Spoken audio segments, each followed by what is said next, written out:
Hello friends, and welcome back to the channel where the biblical backgrounds matter. We are diving back into Genesis 34 and 35 today. We have the incident with Dinah. Remember that Dinah was the daughter of Jacob and Leah, and the sister of the two oldest sons, which were Reuben and Simeon.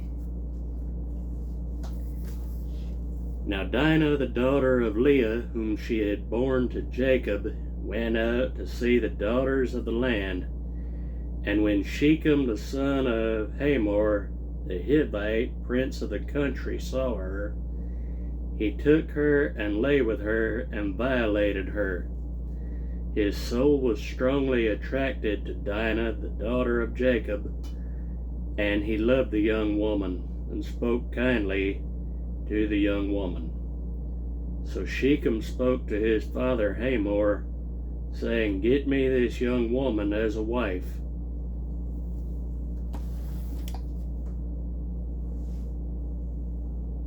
He jumped the gun on that one. Shechem had taken Dinah by force, basically, because he was in love with her. He was attracted to her. So he had a premarital affair with her of his own will.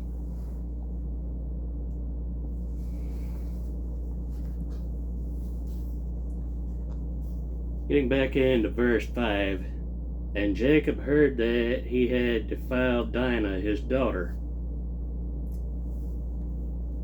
He fornicated.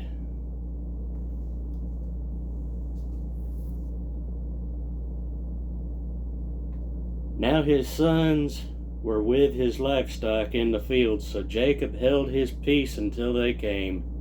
Then Hamor, the father of Shechem, went out to Jacob to speak with him. And the sons of Jacob came in from the field when they heard it, and the men were grieved and very angry because he had done a disgraceful thing in Israel by lying with Jacob's daughter, a thing which ought not to be done. So her brothers were furious. They were out to make things right. They were set out to have Shechem put to death. Verse 8, but Hamor spoke with them, saying, "The soul of my son Shechem longs for your daughter. Please give her to him as a wife, and make marriages with us. Give us your daughters. Give your daughters to us, and take our daughters to yourselves. So you shall dwell with us, and the land shall be before you, and dwell and trade in it, and acquire possessions for yourselves in it." Then Shechem said to her father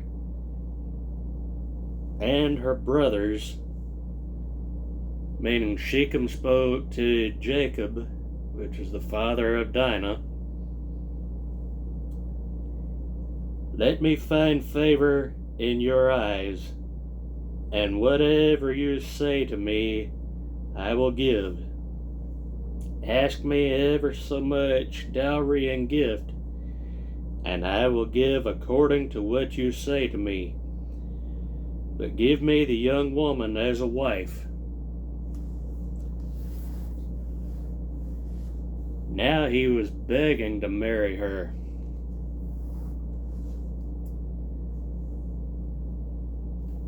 But the sons of Jacob answered Shechem and Hamor his father, and spoke deceitfully, because he had defiled Dinah, their sister. And they said to them, "We cannot do this thing, to give our sister to one who is uncircumcised, for that would be a reproach to us." Remember when God gave the promise to Abraham as a sign of the covenant he gave him the circumcision of the foreskin, which was the sign that one was clean and they fit into society.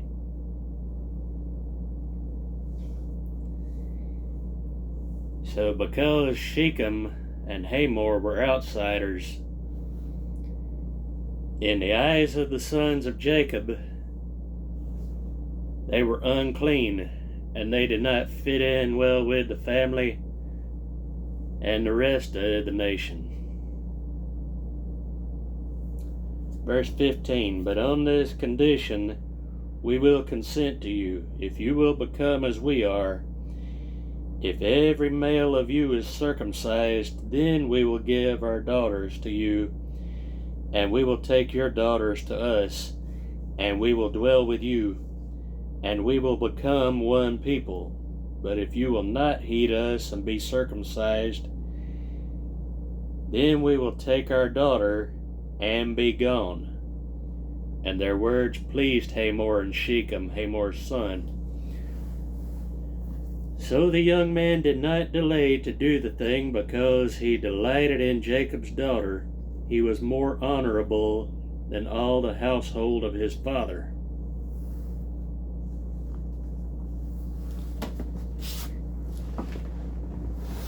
This tells me that all the siblings of Shechem, who is the son of Hamor, were very depraved, very sinful, very lustful, and unclean. Getting back to verse 20. And Hamor and Shechem his son came to the gate of their city, and spoke with the men of their city, saying, These men are at peace with us, therefore let them dwell in the land and trade in it. For indeed the land is large enough for them. Let us take their daughters to us as wives, and let us give them our daughters. Only on this condition will the men consent to dwell with us, to be one people. If every male among us is circumcised as they are circumcised, will not their livestock, their property, and their animals of theirs be ours?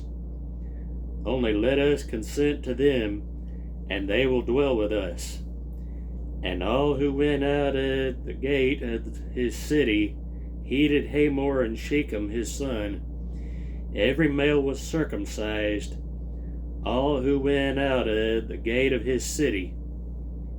Now it came to pass on the third day, when they were in pain, that two of the sons of Jacob, Simeon and Levi, Dinah's brothers, each took his sword and came boldly upon the city, and killed all the males. And they killed Hamor and Shechem his son with the edge of the sword, and took Dinah from Shechem's house, and went out.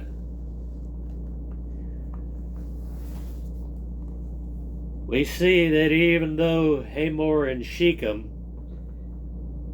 had agreed to the stipulations of Jacob and all the rest of his sons, that Reuben and Simeon were still not satisfied. They were still out for revenge. Verse 27, the sons of Jacob came upon the slain and plundered the city, because their sister had been defiled. They took their sheep, their oxen, and their donkeys, which was in the city, and what was in the field, and all their wealth, all their little ones, and their wives they took captive, and they plundered even all that was in the houses.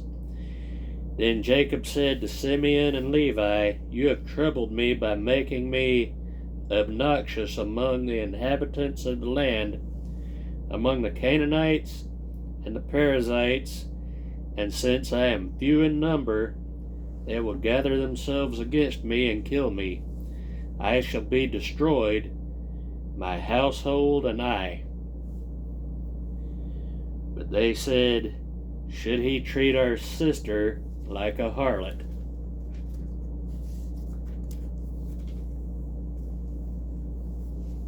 You'll find in the New Testament that we're instructed not to be unequally yoked to an unbeliever. So if we bring that back to the Old Testament,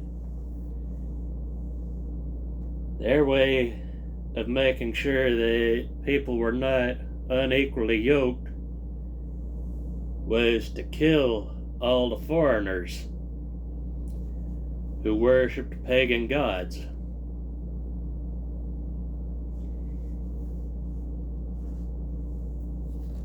No doubt Reuben and Simeon probably still feared the worst about Hamor and Shechem because they were foreigners,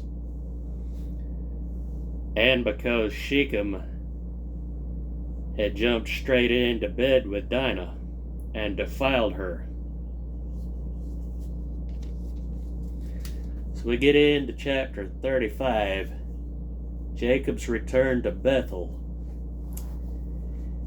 Then God said to Jacob, "Arise, go up to Bethel and dwell there, and make an altar there to God, who appeared to you when you fled from the face of Esau your brother."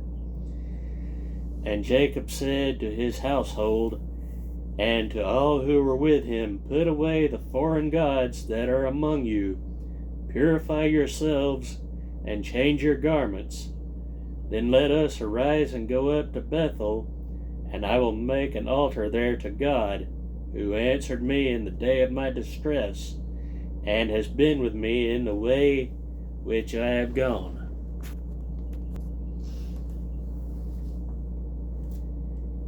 So they gave Jacob all the foreign gods which were in their hands, and the earrings which were in their ears, and Jacob hid them under the terebinth tree which was by Shechem.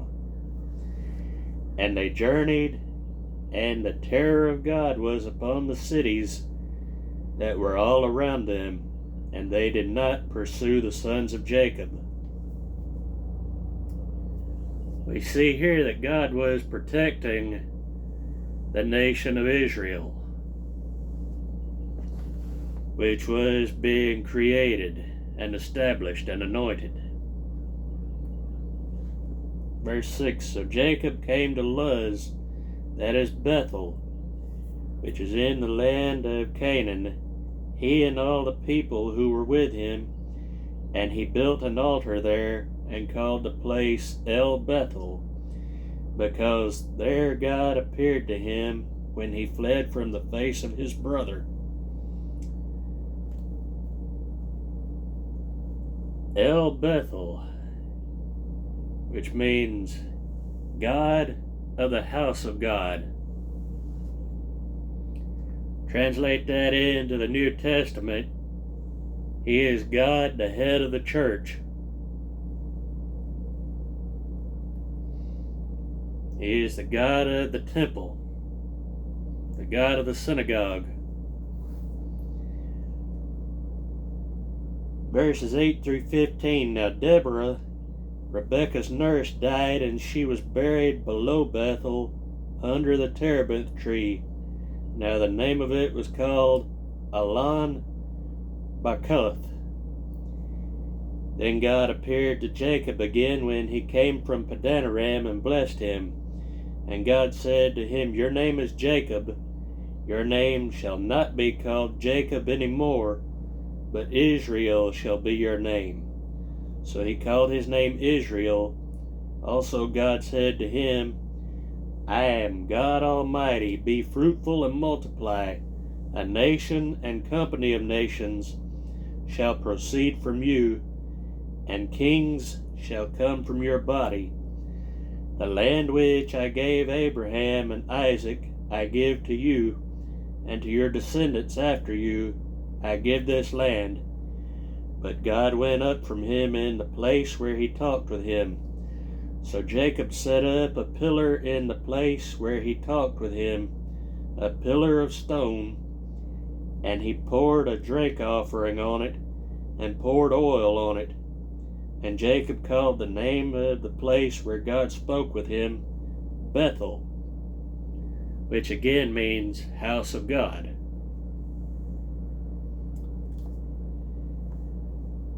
But there was also the command to put away the foreign gods, because God commands pure and undefiled worship of himself. He will not share his glory with any false god or any foreign god. He demands that we believe in him only.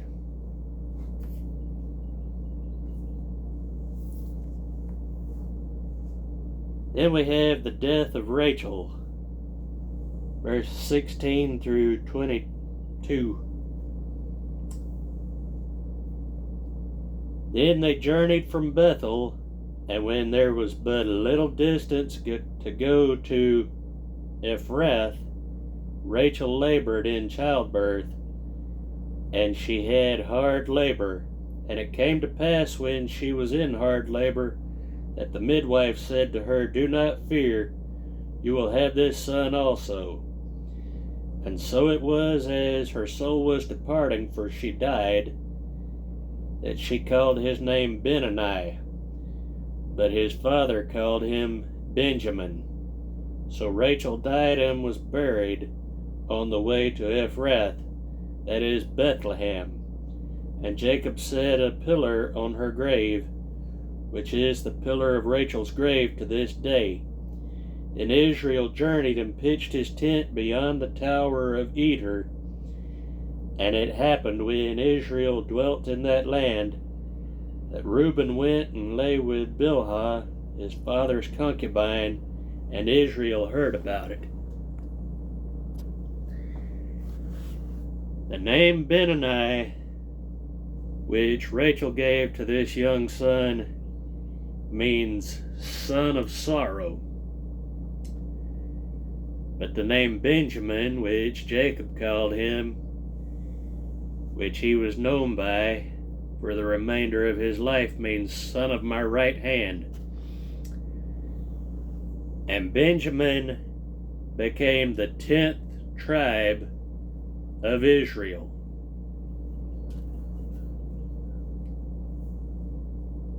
But we also see that Reuben went and lay with Bilhah, his father's concubine, and Israel heard about it. Now we had the 12 sons of Jacob. Now the sons of Jacob were 12. The sons of Leah were Reuben, Jacob's firstborn, and Simeon, Levi, Judah, Issachar, and Zebulun. The sons of Rachel were Joseph and Benjamin. The sons of Bilhah, Rachel's maidservant, were Dan and Naphtali, and the sons of Zilpah, Leah's handmaid, were Gad and Asher. These were the sons of Jacob who were born to him in Padanaram. I mentioned in a previous video that we have here the first 10 tribes of Israel.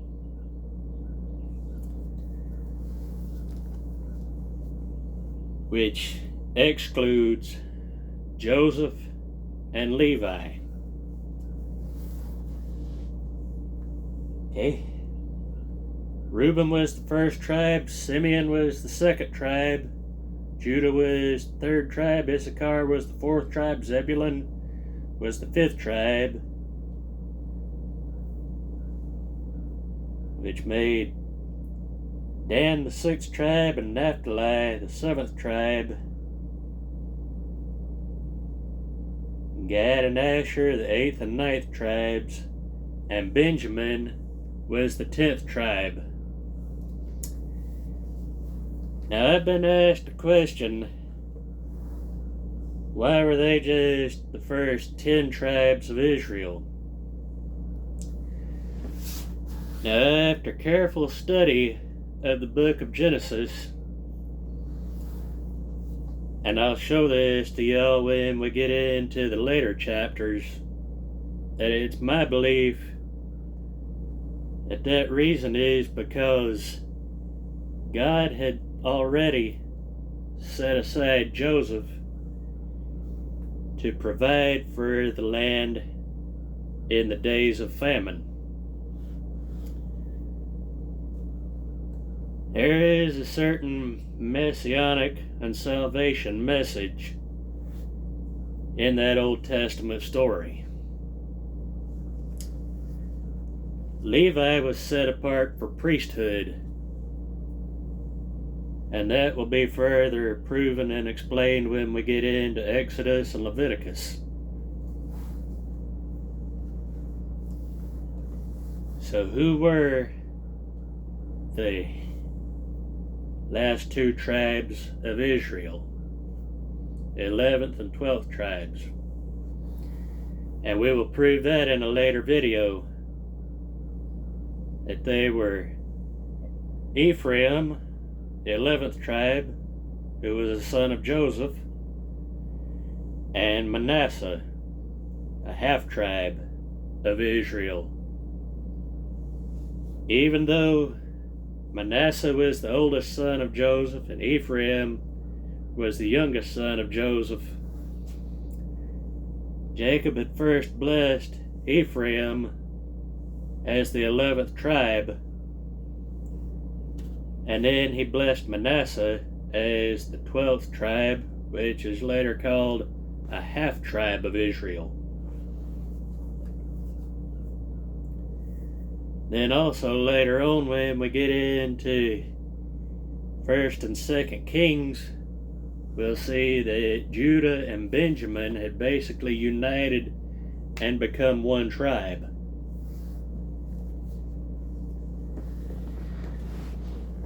Let's finish out Genesis chapter 35. We have the death of Isaac, verses 27 through 29.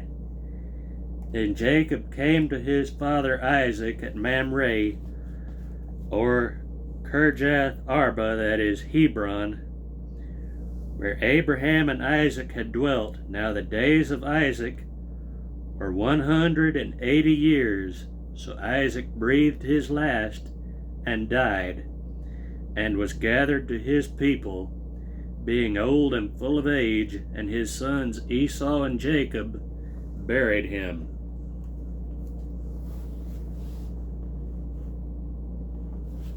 That was the last known encounter between the two brothers, Esau and Jacob.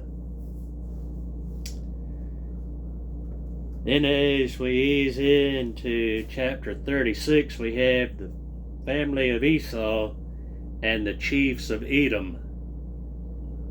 You'll remember that Esau was made into the nation of Edom,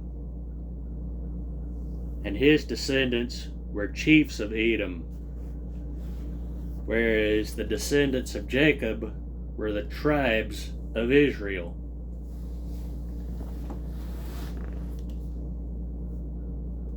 Let's do chapter 36 and verses 1 through 19. Now this is the genealogy of Esau, who is Edom.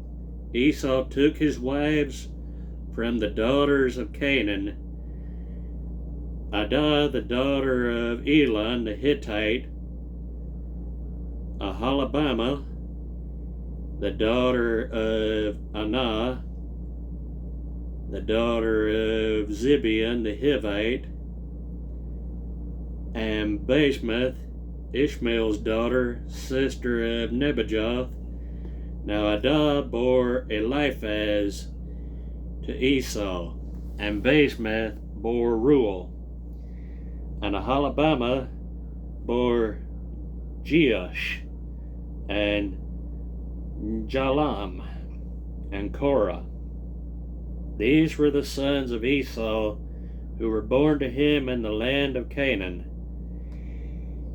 Then Esau took his wives, his sons, his daughters, and all the persons of his household, his cattle and all his animals, and all his goods which he had gained in the land of Canaan, and went to a country away from the presence of his brother Jacob, for their possessions were too great for them to dwell together, and the land where they were strangers could not support them because of their livestock. So Esau dwelt in Mount Seir. Esau is Edom. This becomes the theme of the chapter. Esau is Edom. And this is the genealogy of Esau, the father of the Edomites in Mount Seir. These were the names of Esau's sons: Eliphaz, the son of Adah, the wife of Esau, and Reuel, the son of Basemath, the wife of Esau. And the sons of Eliphaz were Teman, Omar, and Zepho, and Gatam, and Kenaz. Now Timnah was the concubine of Eliphaz, Esau's son, and she bore Amalek to Eliphaz. These were the sons of Adah, Esau's wife. These were the sons of Reuel: Nahath, Zerah, Shammah, and Mizah. These were the sons of Basemath, Esau's wife. These were the sons of Aholibamah, Esau's wife, the daughter of Anah, the daughter of Zibeon, and she bore to Esau Jeush, Jalam, and Korah. These were the chiefs of the sons of Esau.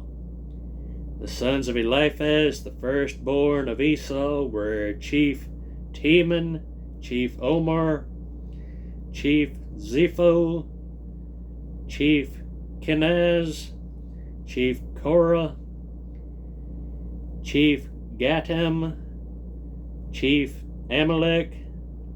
These were the chiefs of Eliphaz in the land of Edom. They were the sons of Adah. These were the sons of Reuel, Esau's son: Chief Nahath, Chief Zerah, Chief Shammah, and Chief Mizah. These were the chiefs of Reuel in the land of Edom.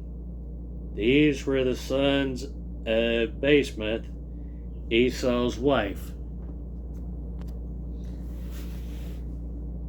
And these were the sons of Aholibamah, Esau's wife: Chief Jeush, Chief Jalam, and Chief Korah.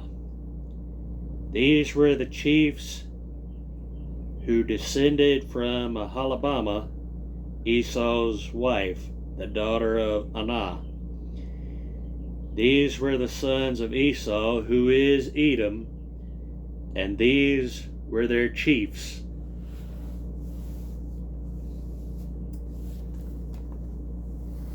Remember that the land of Edom was up in the mountains of Seir,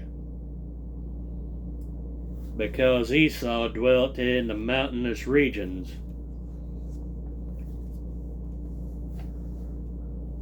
He basically worshipped nature and wildlife.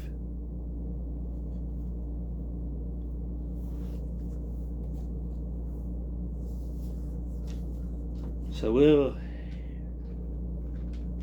read verses 20 through 30. These were the sons of Seir the Horite, who inhabited the land: Lotan, Shobal, Zibeon, Anah, Dishon, Ezer, and Dishan. These were the chiefs of the Horites, the sons of Seir in the land of Edom. And the sons of Lotan were Hori and Hemam. Lotan's sister was Timnah. These were the sons of Shobal, Alvan, Manahath, Ebal, Shepho, and Onam. These were the sons of Zibeon, both Ajah and Anah. This was the Anah who found the water in the wilderness as he pastured the donkeys of his father Zibeon. These were the children of Anah, Dishan, and Ahalabama, the daughter of Anah. These were the sons of Dishan, Himdan, Eshban, Ithron, and Charan. These were the sons of Ezer, Bilhan, Zavan, and Achan. These were the sons of Dishan, Uz, and Ekron. These were the chiefs of the Horites, Chief Latan, Chief Shobal, Chief Zibeon, Chief Anah, Chief Dishan, Chief Ezer, Chief Dishan. These were the chiefs of the Horites according to their chiefs in the land of Seir. You'll remember that Uz was the land where Job dwelt. That gives me enough reason to say that Job was one of the few Edomites that worshipped and served the one true God. And that's about all I've got for this lesson. May God bless y'all. I look forward to hearing from y'all real soon. If this has been any help to you at all, remember to hit the thumbs up button. Leave your comments and questions and concerns down in the comments section below, and share this with your friends and family. And subscribe to the channel if you're brand new.